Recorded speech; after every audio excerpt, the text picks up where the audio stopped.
Welcome to Hafiz cookery. இன்னைக்கு நம்ம அபீஸ் குக்கரியில் மீதமான இட்லியை வச்சு ஒரு சூப்பரான ரெசிபி தான் பார்க்க போகிறோம். இதை இட்லி ஃப்ரைன்னு கூட சொல்லலாம். பட் இட்லியை டீப் ஃப்ரை பண்ண போகிறது இல்லை, ஷாலோ ஃப்ரை தான் பண்ண போகிறோம். இதை நைட் டின்னராகவோ இல்லை ஈவினிங் ஸ்நாக்ஸாகவோ கூட சாப்பிட்லாம்.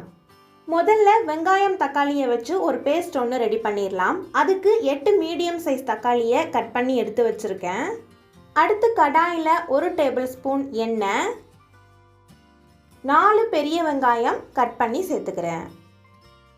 அடுத்து கலருக்காக 3 பேடிகை மிளகாய் நான் சேர்த்துக்கிறேன். இது ஆப்ஷனல் தான், சேர்க்கலனாலும் பரவாயில்ல. காரத்துக்கு 5 சிகப்பு மிளகாய். வெங்காயத்தை நல்லா வதக்கிக்கலாம். அவ்வளோதான். இப்போ இதில் தக்காளியை சேர்த்துடலாம்.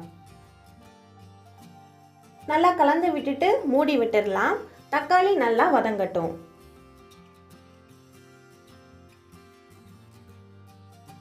அவ்வளோதான், தக்காளி சூப்பராக வதங்கி நல்லா வந்திருக்கு.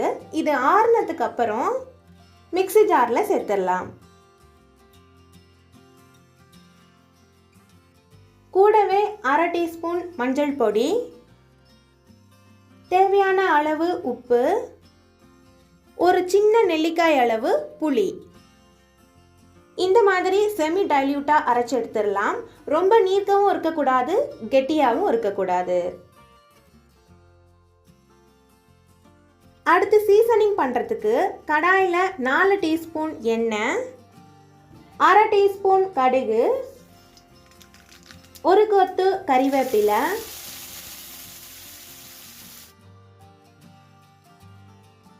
2 பெரிய வெங்காயம் பொடியாக கட் பண்ணி சேர்த்துக்கிறேன்.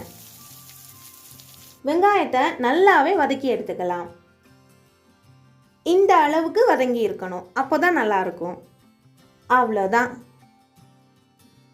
அடுத்து 8 இட்லியை இந்த மாதிரி கட் பண்ணி வச்சுருக்கேன். இதை லைட்டாக எண்ணெய் சேர்த்து கடாயிலையே ஃப்ரை பண்ணி எடுத்துடலாம். அதுக்கு 4 டீஸ்பூன் எண்ணெய் சேர்த்துக்கிறேன். சேர்த்துட்டு கட் பண்ண இட்லி துண்டுகளை சேர்த்துடலாம். லைட்டாக பெரட்டி விட்டுட்டு